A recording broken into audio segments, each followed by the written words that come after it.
Так, запись пошел, и вас назначаю организатором. Все, я Спасибо. передал права. Спасибо. Ну, тогда, уважаемые коллеги, құрметті әртістер, зерттеушілер, студенттер, тағы қосылатын шығар. Бүгінгі енді сенбі күні бірінші онлайн дәрістеріміз бастаймыз. И у нас серия лекций, которые мы планируем провести весной в рамках проекта «Аудиовизуальные сюжеты, социальной истории, культурной памяти казахстанского общества. Конец XIX – начало XXI веков». Наш проект направлен на исследование аудиовизуальной генеалогии и классификацию культурного многообразия сюжетов, социальной истории и культурной памяти казахстанского общества на исторических источниках и материалах конца XIX – начала XXI веков. Зачастую аудиовизуальное воплощение является наиболее репрезентативным отражением социокультурных процессов и содержания культурной памяти казахстанского общества. От утраты и забвения через конструирование и гибридность форм к обретению новой исторической субъектности. При визуальном погружении в историко-антропологический контекст изучаемых образов необходимо различать оптическое восприятие, значение культурных способов восприятия и то, как производится в образах культурное знание. Кроме того, наш лекторий проводится с целью актуализации наших исследований и с целью формирования поликультурного и высокоинтеллектуального общества у нас в Казахстане с целью эффективной реализации идей «Жана Казахстан». Сегодня первая лекция будет представлена кандидатом педагогических наук, ассоциированным профессором кафедры художественного образования Казахского национального педагогического университета имени Абая Шайгузовой Жанерке Наурузбаевной. Она занимается исследованиями и, в частности, является заместителем руководителя, научного руководителя в проекте МОНРК, МНВО, Министерства науки и высшего образования, языки казахской культуры как основа этнической идентичности, семиотика и семантика. Жанерке Наурузбаевна член Союза художников Республики Казахстан по секции искусствоведения. Тема ее доклада – семиотический базис традиционной тюркской культуры, орнамент как этнознаковый код на примере казахского орнамента. Я предлагаю перейти. Вам надо открыть доступ для демонстрации? Да. Добрый день. Саламатсыздар ма, уважаемые коллеги. Представляю кафедру художественного образования КЗНПУ имени Абая. Меня зовут Жанерке. Так, секунду. Хочу вам представить одну из последних разработок в рамках проекта. Ой, видно или я не открыла? Сейчас, секунду. Нет еще. Все. Так, видно? Да. Видно. Угу. Слайда. Конечно, волнительно, что лекторий ваш начинаю я, но я думаю, справимся. В процессе исследования, вот, я уже можно по-европейски, по имени. Да. В процессе исследования, честно говоря, когда столкнулась с орнаментом, ну, вообще казахский орнамент, насколько... И вот такие метры рассматривали. Я думала, ну что там еще может быть? А в итоге оказалось, что есть. Ну, в процессе доклада, я думаю, я вам смогу это продемонстрировать. Семиотический базис, мой доклад называется «Семиотический базис традиционной тюркской культуры. Орнамент как этнознаковый код» на примере казахского орнамента. Ну вот, орнамент как графический текст и его связь с другими языками культуры. Любой текст, да, согласно Байбурину и Рыжакову, может быть выражен в 4 позициях. Вот в таблице они обозначены: словесно, операционно, предметно и графически. Словесно выражается через повествование, песню, текст заговора и так далее. Операционно через обряд, ритуал, обычаи, этикет, технологии. Предметно выражается через комплексы участвующие во всех операциях. Графически это может выражаться через наскальное искусство, орнамент, росписи и так далее. Для нас орнамент, как графический текст, означает, что любое графическое, вообще графическое визуальное изображение, включая орнамент, является специфическим языком культуры, обладающим, соответственно, всеми характеристиками языка как знаковой системы. Опираясь на труды наших известных отечественных исследователей, Тузбекали Джанибеков, Ибраева и многие другие, мы разработали, я разработала такую таблицу, она будет в следующем слайде. Это базовые знаки, распределила их базовые знаки космогонического орнамента. Вы все прекрасно знаете: Кунры, Көзе, Төрткулак, Шимай, Айгуль, Жулдуз, Дунгулек. Базовые знаки геометрического орнамента — это Шарша, Тумарша, Балдах, Ерек, Суырнек, Төртшкул и так далее. Следующая группа – это базовые знаки зооморфного орнамента. Он сам, как вы знаете, в тюркской культуре он все-таки преобладающий, да, Хошкар-Миюз, и всякие его интерпретации с Миюзом. Каргатуяк, Кусмурун и так далее, Иткирук, Тиотаван, Уркеш, Ботамуин, и так далее, как вы видите по таблице. Далее определены базовые знаки растительного орнамента. Агаш гүл, өткізбе, өркен, гүл, қызғалдақ, райхан, масақ гүл, арпабас и так далее. Вот эти вот базовые знаки, вы дальше увидите, как они проявляются во многих других языках культуры. Первый раздел – это орнамент и музыка, связь орнамента и музыки. Уже давно, в начале 20 века, Фишингер, немецкий ученый, указал на прямую связь орнамента и музыки. И он считал, что орнамент сам по себе является музыкой. Аналогичное понимание орнамента встречается и среди носителей казахской культуры. Кстати, фотографии, которые у меня использованы в презентации, это сбор, мои же или коллективные наши,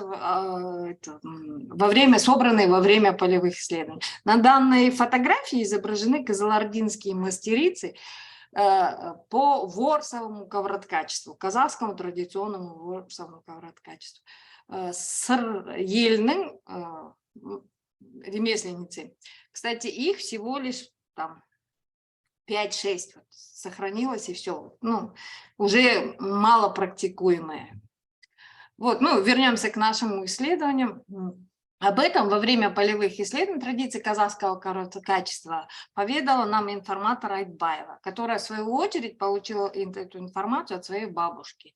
Она считала, что узоры безворсового ковра типа алаши соответствуют какому-то определенному ритмическому звуку или звукам. То есть мастерицы говорили, что определенный орнамент – это определенный какой-то звук, что когда плетут орнамент, да, то поют,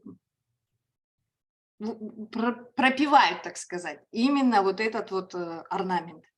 Достоверность этого положения верифицирует факт исполнения музыки, песен, мелодий при изготовлении женщинами ремесленных изделий в традиционный период, что не раз подчеркивалось в литературе путешественниками и отечественными этнографами.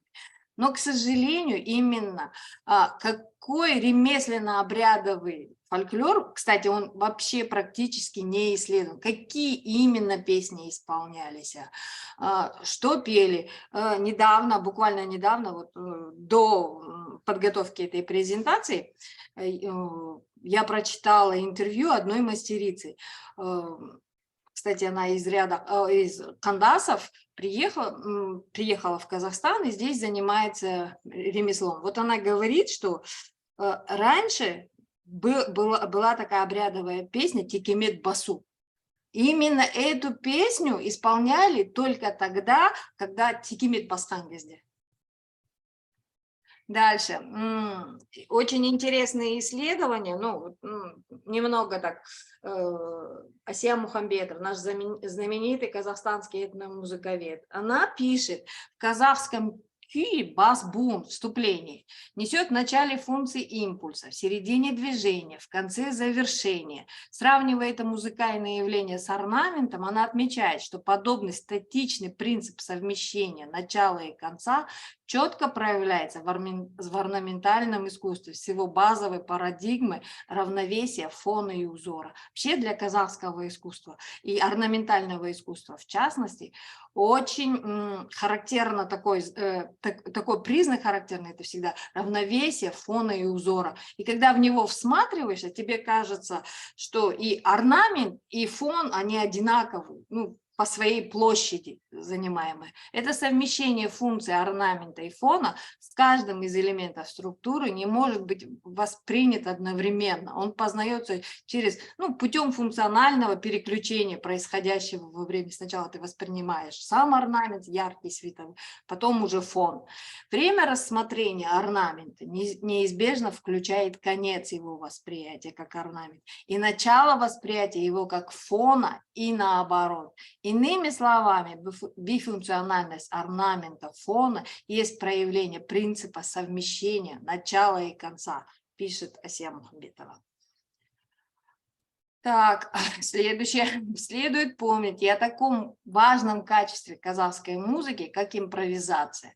Соблюдая общую канву музыкального повествования, музыкант с легкостью мог выбирать различные приемы исполнения и динамику музыкальной массы.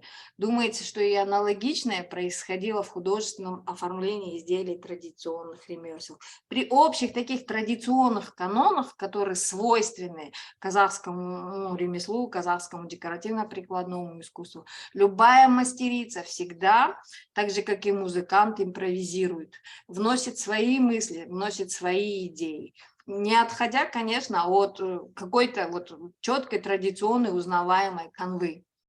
В орнаменте при всех традиционных схемах построения не существовало ограничивающих жестких правил, а композиционный мотив создавался благодаря творческой фантазии и специфике мыслеизложения той или иной мастерицы. Следующий такой очень интересный раздел – взаимосвязи орнамента и устно-поэтической культуры. Не менее значимые оказались вопросы корреляции языка орнамента и языка поэзии, а шире устно-поэтической культуры. Исследования тюркской культуры в этой области практически не велись, что, несомненно, актуализирует проблему исследования семиотического базиса казахского орнамента шире тюркского с устно-поэтической культурой. Хочу обозначить некоторые моменты, которые выявили наши казахстанские исследователи. Рассматривая особенность тюркского казахского эпоса, исследователи указывают на графическую орнаментальность высказываний, характерную как для эпоса, так и для поэзии жирау 15-18 веков. Один и тот же звук зачинает каждый 11 стих. И очень важно, что конечный 12 стих остается невыделенным. В нем сконцентрирована основная идея высказываний, пишут Джанабаев и Ахбердыказет. Исследуя всевозможные звуковые и однотипные стилистические повторы, разнообразные эпические формулы, ученые приходят к пониманию древнетюркского текста как детище особой обрядовой природы, в которой они увидели конкретные связи древнетюркских рун, графем, слова в сакральном единстве, в их ритуально-символической слитности. Исследование далее. Исследование взаимосвязи казахского орнамента и устно-поэтического творчества в аспекте соотнесенности их внутренней структуры организации позволяет рассматривать орнамент как графическое повествование, ритмически выстраиваем по подобию системы традиционного стихосложения. Взаимосвязь казахского орнамента и устно-поэтического творчества в аспекте их внутреннего структурного единства объясняется на примере традиционного казахского стихосложения известным ученым Ахметовым, определяя ведущую роль в поэтической речи, которая в самом общем смысле означает соразмерность, некую периодичность в течение стихотворной речи. Мы можем сказать, что ритм, присутствует в поэтической речи или в поэзии, в казахской поэзии, также активно фундаментируется, или на этом фундаментируется орнаментальное искусство казахов.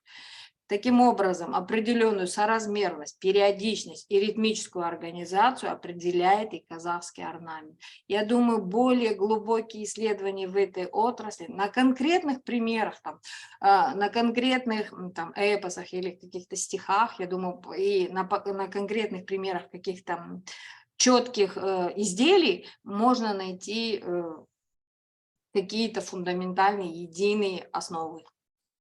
Дальше одно из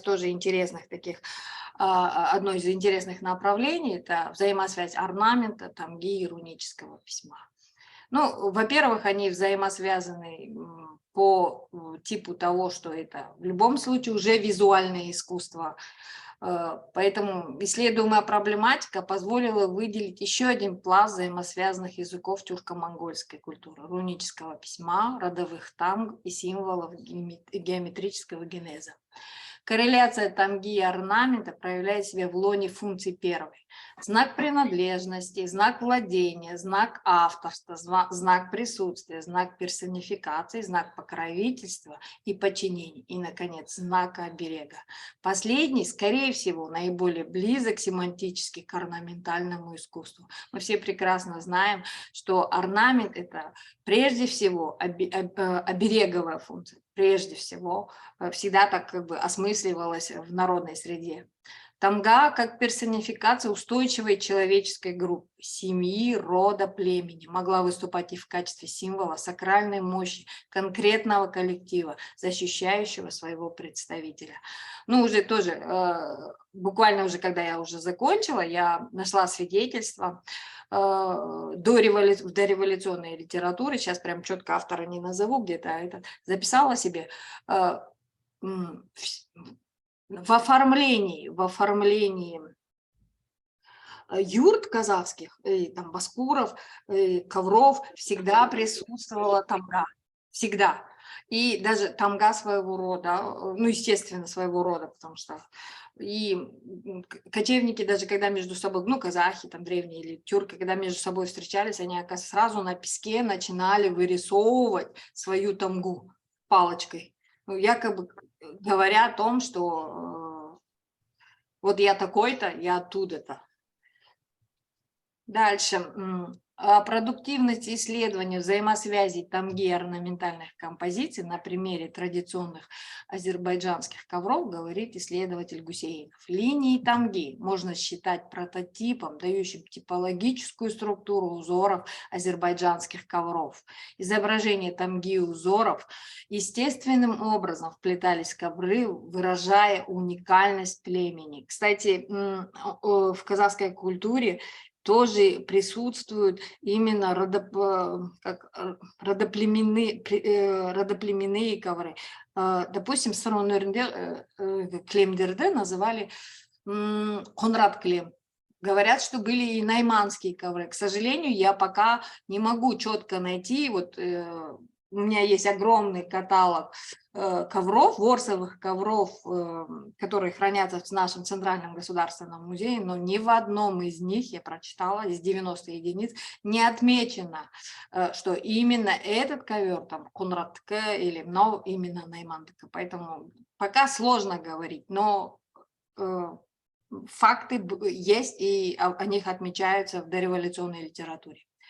Дальше. После образования племенных союзов различные линии тамги преднамеренно описывались комбинациями, которые создавали форму ангона. Это означает, что с большой вероятностью традиция тангопользования имеет генетическое родство с орнаментальным искусством. Символы и смыслы которых имеют свойство перетекать из одного в другое. Следующий, достаточно тоже большой и интересный раздел, это связь орнамента с танцевальной культурой. В этом плане интерес представляется проблематика взаимосвязи орнамента с танцевальной культурой. Она также имеет свою исследовательскую историю. Ром, рассматривая систему взаимосвязи военных танцев и геометрического орнамента на примере греческой культуры, говорил, что греческие военные танцы имеют первооснову геометрического орнамента, которые могли стать, по его предположению, вполне стать зарисовками схем рисунков танца боя фаланги. Дальше. Конкретно к казахской танцевальной культуре сведения о его связи с орнаментом мы встречаем у Всеволодской Галушкевич. Автор, анализируя некоторые, там немного, но некоторые материалы, пишет, что положение рук кызгалдак, тюльпан, где кисти и пальцы точно передают изящность лепестков распустившегося цветка, их положение рук без саусах, пятерня передает мотивы древнего знака созидания. Также Всеволод Галушкевич пишет, что в лексике казахского танца имеет целый раздел положений, движений и рук, ног, которые основаны на орнаментальных узорах ткачества, изображающих фигуры птиц и животных. Нет сомнения, что более детальные исследования взаимосвязи танцевальной культуры и орнамента раскроют новые горизонты в изучении семиотики казахского искусства. Перспективным с точки зрения поиска сходства и основного содержания видятся такие параллели движений танцев и орнамента, как кой кимылы, айналма, основное движение рук, отражающее единство бесконечности, вечного круговорота, приемы и передачи небесного благополучия. Также такие традиционные движения рук, как косуркеш, Кошкарми юц кузгалда, как мы уже говорили, бота боин, толкын, кайнарбулак и так далее.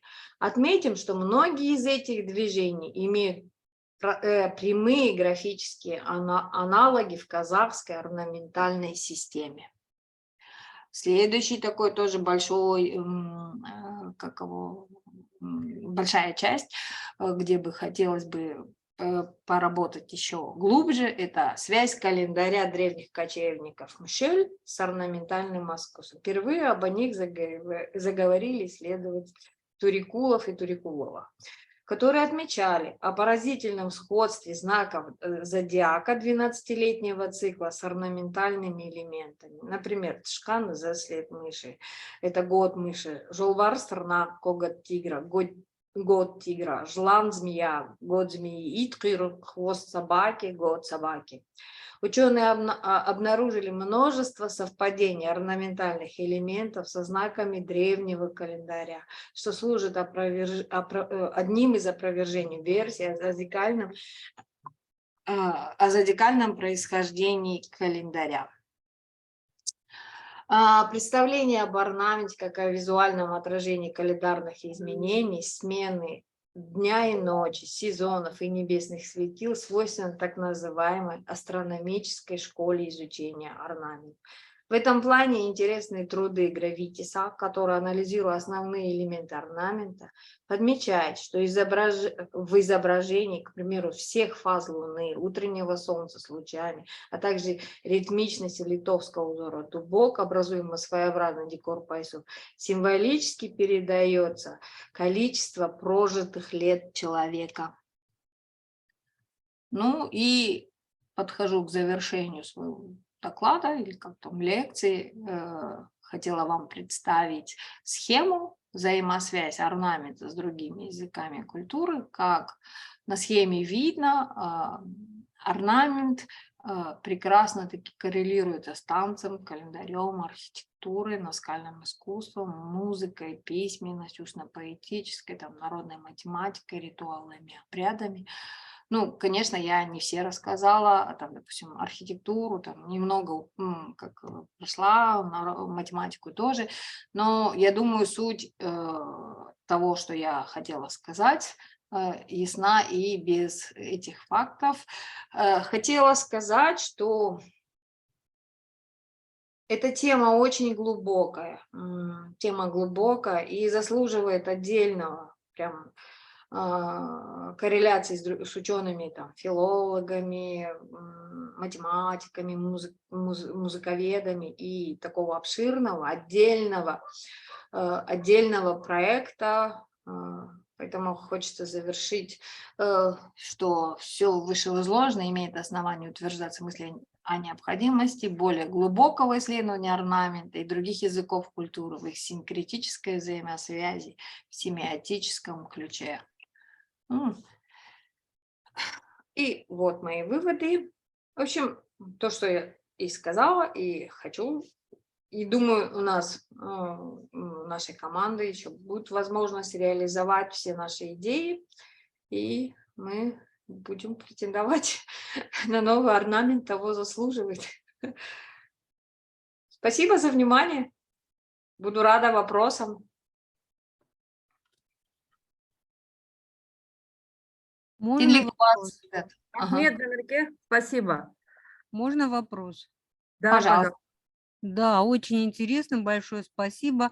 И у меня даже не вопрос, а просьба. Вот возьмите любой орнамент, который вам нравится или который вы, так сказать, можете продемонстрировать, и покажите конкретно на орнаменте, на этом, вот связь с, допустим, значит, музыкой или, ну, там, с тенгрианством, с родоплеменными там знаками, это как-то более понятно, да? Но вот то из того ряда, который вы перечисляли, взаимосвязи, на любом примере любого орнамента, покажите это, пожалуйста.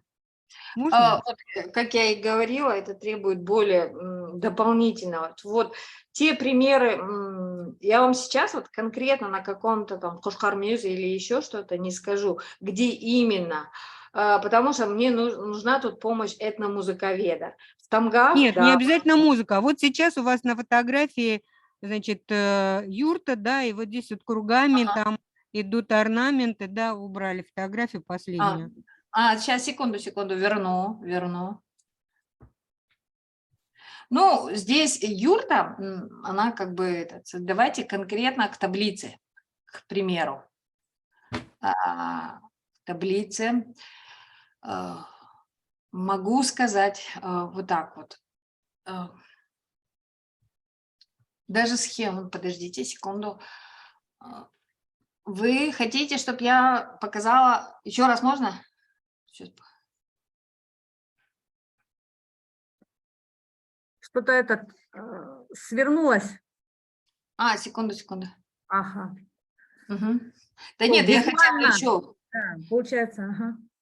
Просят Я визуально. хотела еще показать там. Да.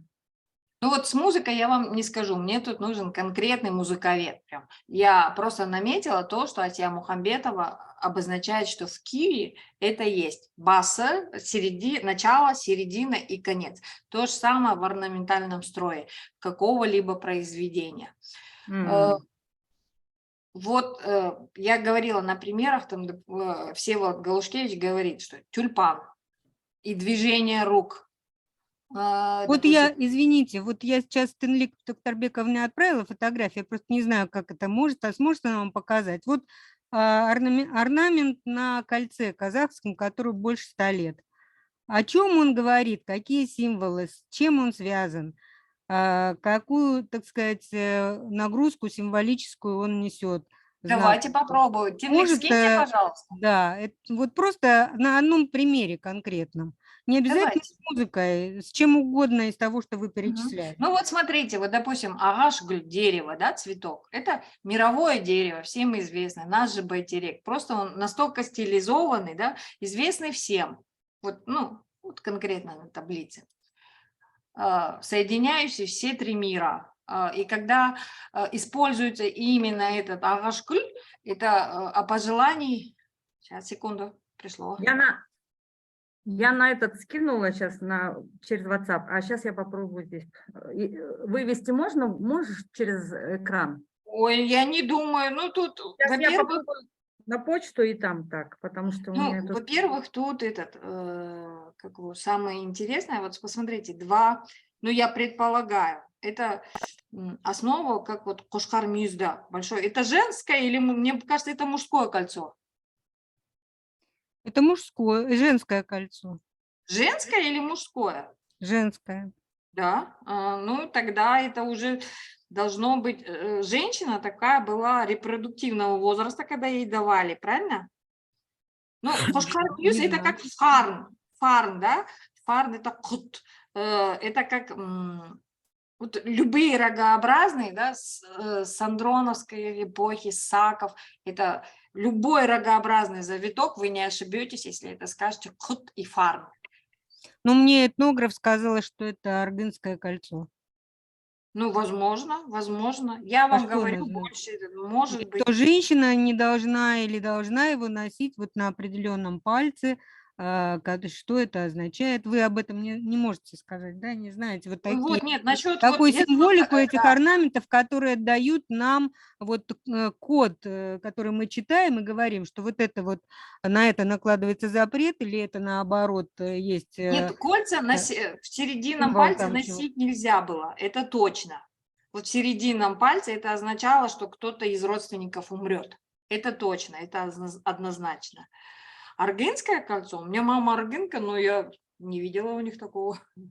Ну вот этнографы, но этому кольцу больше 100 лет, поэтому... Мгм. Жандарке, Ну, конечно, раритет. И, Егер, ну, экран техника- Дезаксанс я попробую открыть, извините. Я попробую открыть кольцо. Давайте, попробуйте. Экран, демонстрацию я не могу. А потому как я что- отдам? Вы свой, закройте свой. Все. Тиви Тоқсарбековна чатқа жіберсеңіз болады мына жақта Мен қазір оны плюс чат- деген кнопканы бассаңыз. қазір мен экранға шығарсам.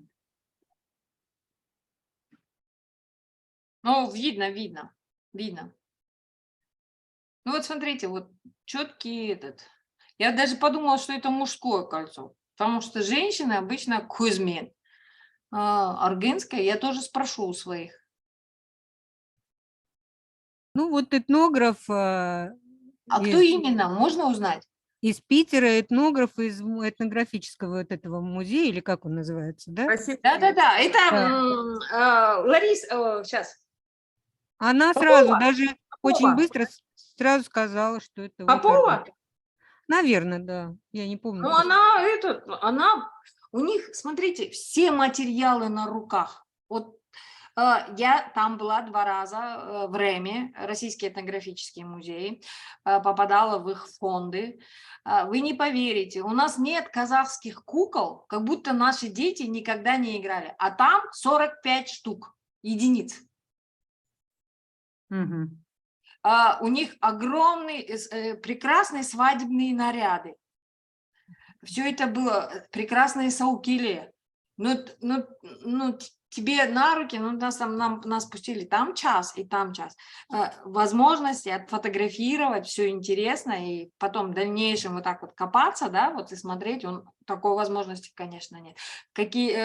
Они же прям специальные этнографические экспедиции, но что хорошо у них, практически вся база выложена в интернете на их официальном сайте. Плохо то, что наши казахстанские артефакты недоступны для широкой общественности. Это прям большая проблема.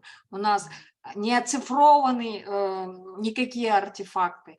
Анализа как такового, вот чтобы вот конкретно вот это кольцо аргынское, там то-да-сёда, да, вот нигде нет. То я вам говорю, и даже по коврам я не нашла.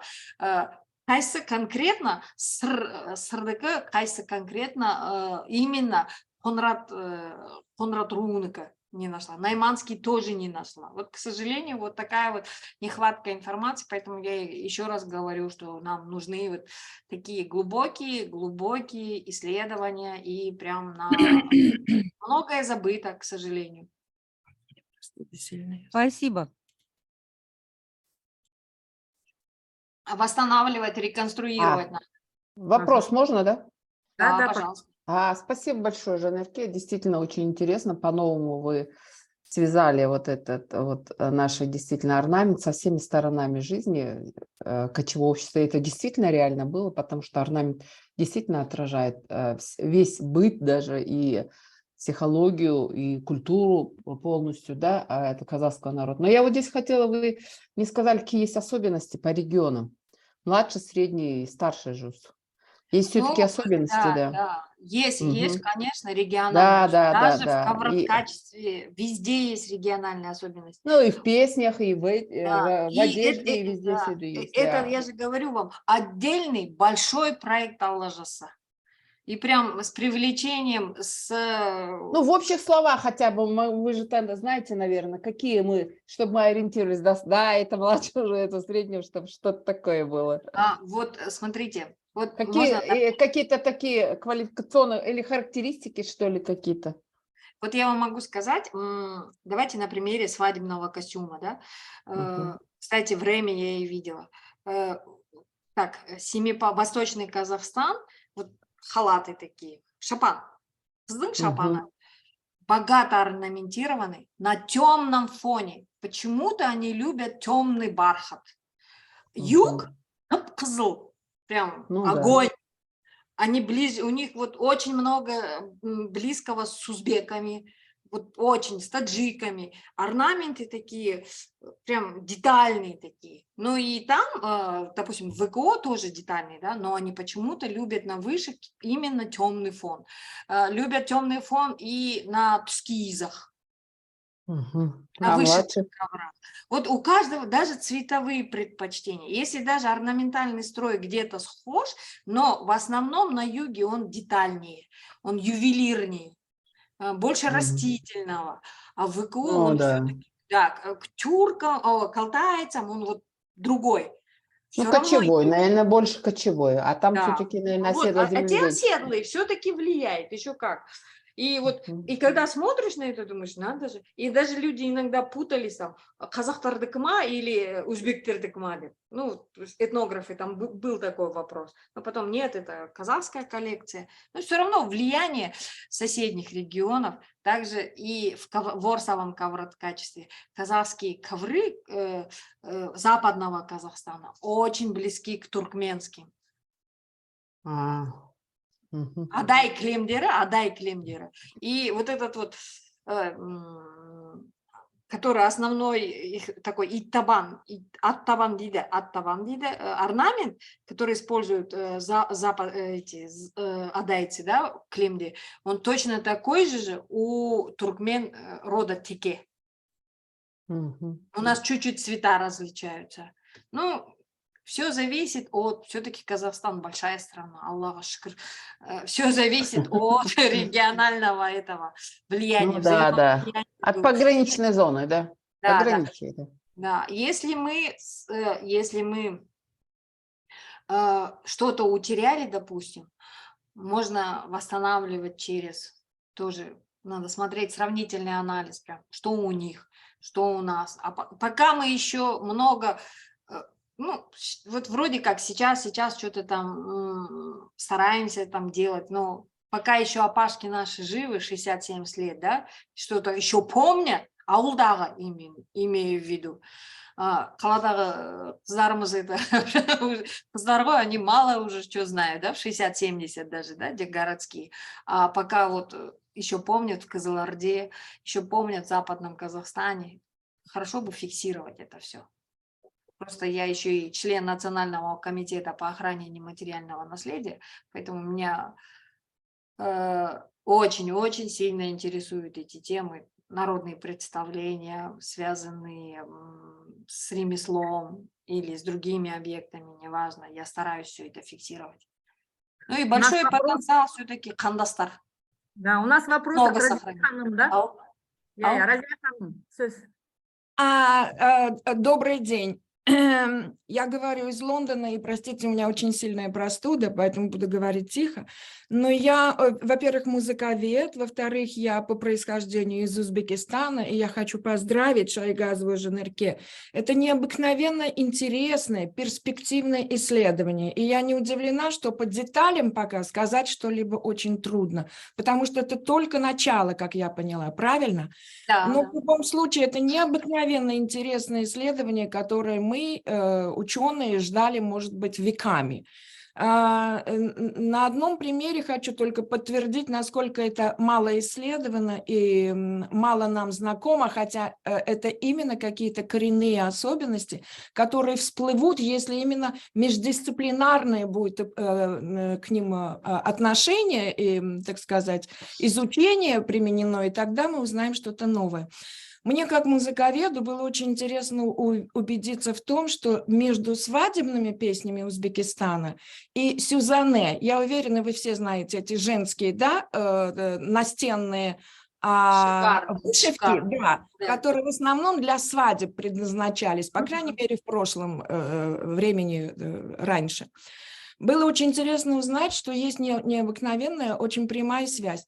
Женские свадебные песни Узбекистана все время повторяют цифру 8. То есть я вышла в сад, там 8 цветов. Я смотрю на небо, там 8 звезд.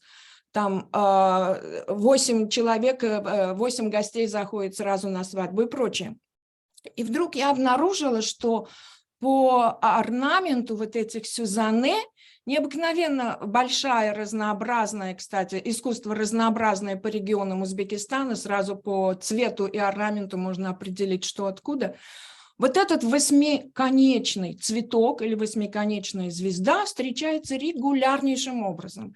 И когда я стала исследовать, как музыковед хотя бы, происхождение вот этой восьмиконечной звезды или восьмиконечного цветка, оказалось, что это еще в шаманические времена, до исламской культуры, было символом, так сказать, предохранения. И поэтому молодые вот эти вот все, поскольку Сюзанне предназначалась для свадьбы, будущая семья вот этим вот цветком восьмиконечным, они как бы предохранялись от всех возможных несчастий и бед, которые могут свалиться на новую семью.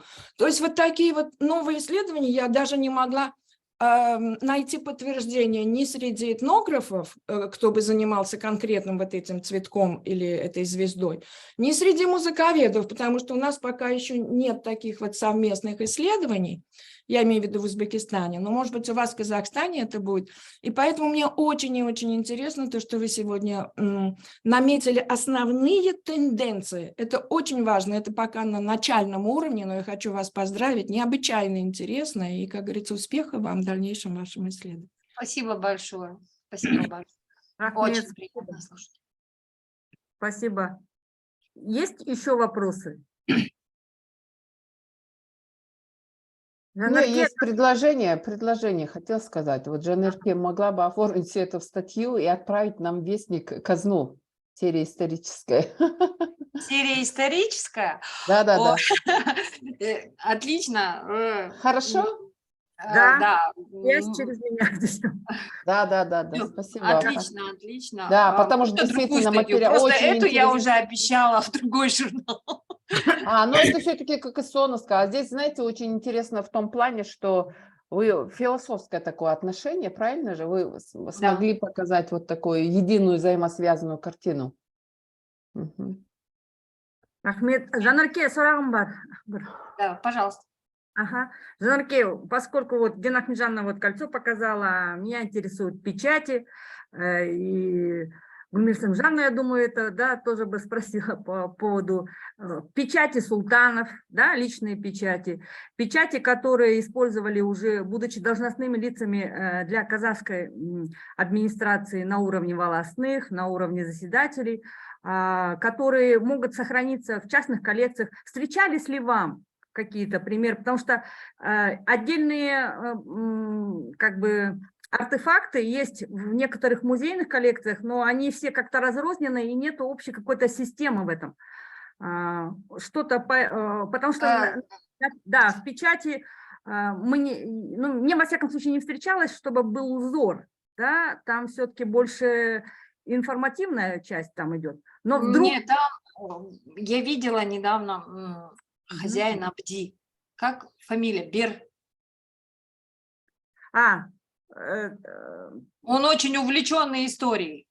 Ну В да, его да, да. статье, в его статье были примеры, я сейчас не назову каких ханов. Бимельдин, да? Бимельдин. по-моему. Да. Бимендин.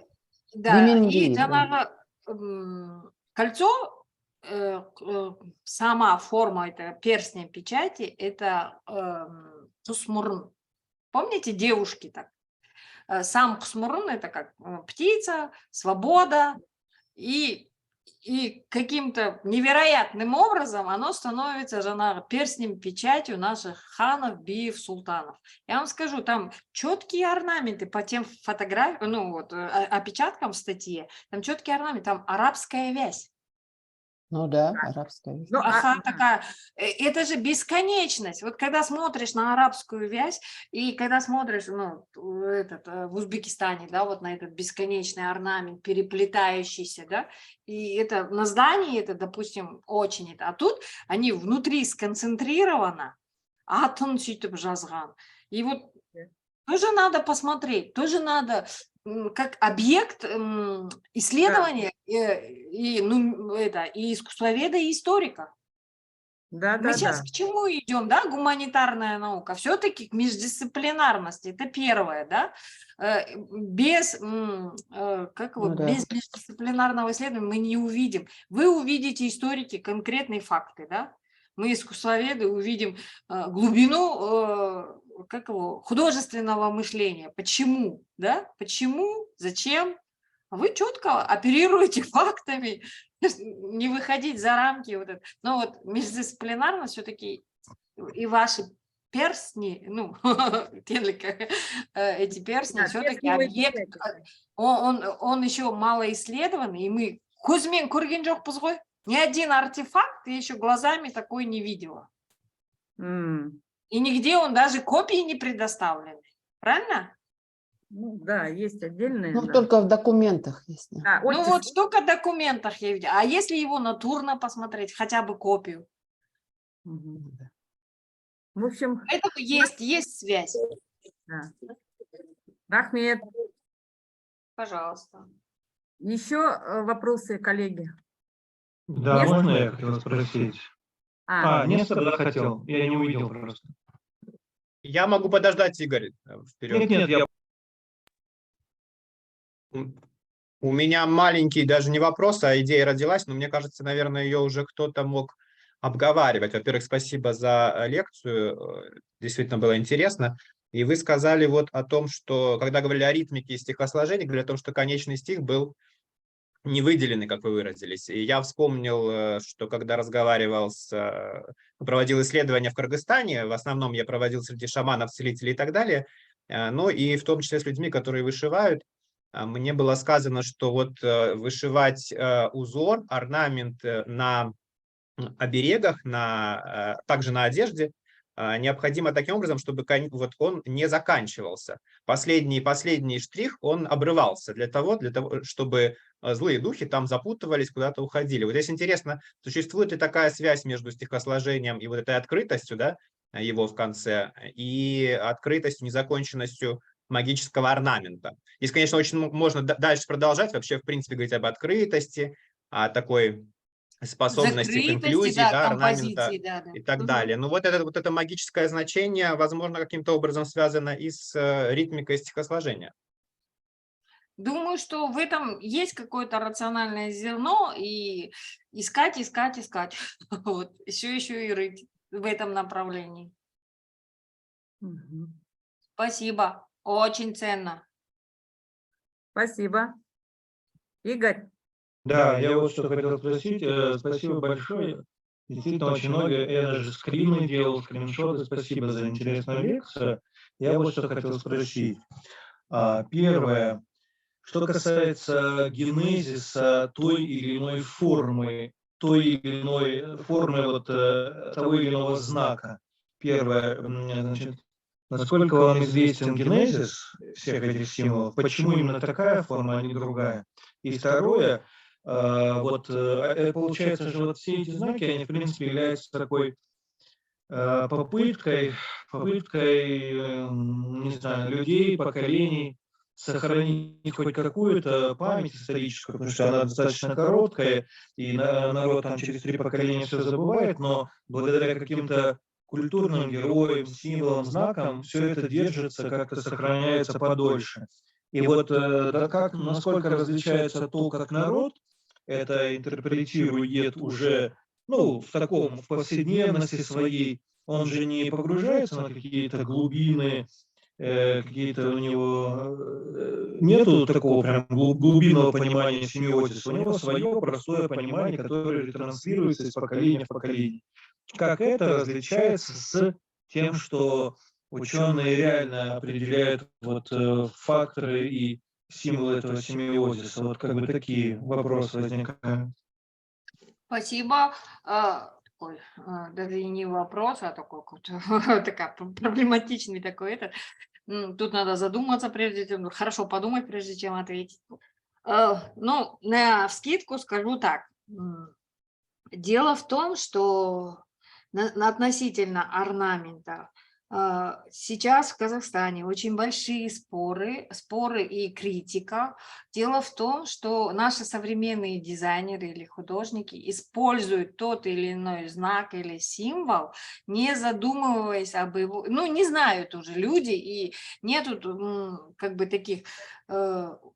Мало именно по смысловому значению публикаций. По смыслам есть по технологическим, каким-то конструктивным особенностям, этнографическим, да, но именно по семантике очень мало. И поэтому наши дизайнеры очень, используют, допустим, мужские орнаменты на женских вещах. Или, допустим, есть такой у нас орнамент лоана. Лоана, он представляет собой такую пальмету, и внутри как бы зародыш. Он используется на погребальных памятниках исконно, традиционно. Как бы идея такая: в землю пришел, от земли вышел и в землю ушел, да? Лоана, Великая Мать. На Кулыптасах западного Казахстана. И этот же орнамент используется в современных архитектурных сооружениях. Допустим, как ни странно, в декоре нового акимата, прям такой ажурный, красивый, конечно, орнамент, в декоре нового здания акимата Туркестана. Интересно. Даже дизайнеры, архитекторы не задумываются над тем, что они используют. Есть чисто мужские. Помните, вот везде почти любой, как ткните, казахская национальная одежда, да, вылезет, сразу как бы первый выскочит, это такой красный мужской орнамент, с красной мужской такой свадебный халат, и сзади там такой большая розетка, солнце. Чисто мужской орнамент, это сенің арқаңда күн көріп жүрмін деген сөз ғой. Солнце прям, большое солнце. И его используют для женщин, а его нельзя использовать. Совсем другая энергетика, совсем другие эти. Поэтому сейчас, вот если честно, вот у нас есть такая проблема, и проблема в неправильной интерпретации, или просто вот берут визуальный и ставят без знания смысловых значений. Это первая часть ответа. Вторая. Народ, как понимает, боюсь, действительно у народа плохое понимание. Почему? Потому что, мы все видим эти, если человек глубоко не исследует, не то что глубоко, хотя бы немного не знаком с искусством, да, казахским искусством, ему достаточно сложно определить эти вещи. Это надо прям погружаться, наверное, какая-то, как сказать, наша... неграмотность, что ли, как и помягче сказать, как это можно, население основного. Но те, кто, конечно, ремесленники, и именно традиционные ремесленники, да, те, которые, они много чего знают. И даже между ними иногда бывают споры, что этот орнамент значит. Вот как-то так. Да, насколько можно говорить именно об этнознаковости тех или иных знаков и символов, учитывая то, что количество форм их изобразительных во всем мире, оно в принципе как бы несколько ограничено, и, допустим, вот эти всякие те же танги взять, их можно спокойно, ну, скажем, экстраполировать и сравнивать с какими-нибудь зеркалами, не знаю, Венеры, или какими-нибудь еще более древними символами, скажем, шумерскими и так далее. Вот сравнительно какие-то, сравнительные делать заключения. Как вы относитесь к сравнению этих казахских знаков с другими мировыми культурами, в том числе глубокой древности? Ой, ну я бы побоялась так глубоко лезть. Я, скорее всего, посмотрела бы в тюркской культуре. С близлежащими соседями, даже и чуть дальше Алтай. Но все-таки какая-то у нас есть все-таки...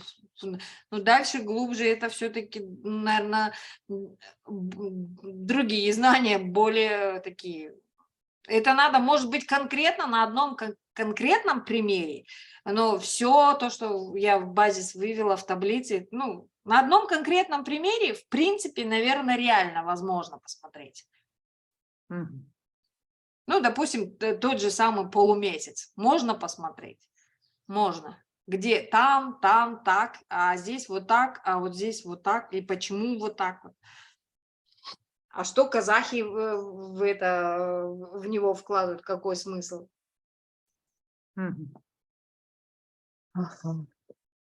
Рахмет. Пожалуйста. Рахмет. Ну, есть еще вопросы аудитории? Тогда, Спасибо, да. да, тогда я хочу поблагодарить. Көп рахмет. Біздің Жанерке сондай жақсы мәліметтер бізге беріп отыр. Бүгін сондай дәріс, қызықты дәріс болды. Что такая интересная лекция. Столько много новых, как бы, да, нового понимания, я думаю, для аудитории. И запись лекции будет у нас и на YouTube-канале «Визуальная антропология Казахстана», где уже дополнительно, более внимательно, если кто хочет, может ознакомиться. И плюс новые, наверное, кто сегодня не мог, многие написали, что там и технические где-то у кого-то были сложности, и не могли по другим обстоятельствам. Но я думаю, что начало сегодня положено. Мы будем каждую неделю с вами встречаться. Всем хорошей весны, благополучия и до новых встреч. Рахмет, да, и мне Спасибо. много сегодня дали вопросов. Баргынское кольцо, Спасибо. в конце концов, увидел. Спасибо. До свидания. Спасибо. Спасибо. Ага. Жақсы, Сау болыңыздар. сау болыңыздар.